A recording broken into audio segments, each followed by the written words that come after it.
এরকম হয় মানে কোথাও ভিডিও দেখছো কোনো খাবারে, তো তখনই মন করছে যে না ওই খাবারটাই আমি খেতে হবে। তো আজকেও আমার সাথে সেই জিনিসটাই হয়েছিল। ফুচকার ভিডিও আমি দেখতে পেয়ে না হট করে আমার ফুচকা খাওয়ার ক্রেভিং শুরু হয়ে যায়।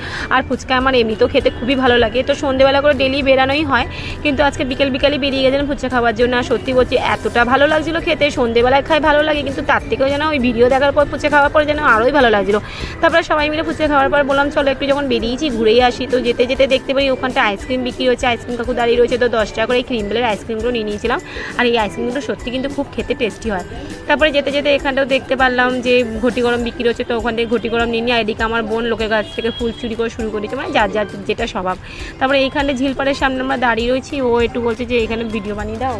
তো সেটা করে দেওয়ার পর দেখতে পারি ওখান থেকে একটা হেলিকপ্টার যাতে দুখানা। তো ওখানকার লোকরা বলছে যে এটা মোদিজি যাচ্ছে নাকি, এবার সত্যি জানি না মোদিজি কি না, কিন্তু আমাদের এখানে সচরাচর কোনো রকম হেলিকপ্টার দেখা যায় না। আর শুনলাম নাকি শ্যামবাজারের ওখানে কোনো মিটিং রয়েছে মোদিজির। তো আমরা দেখে খুব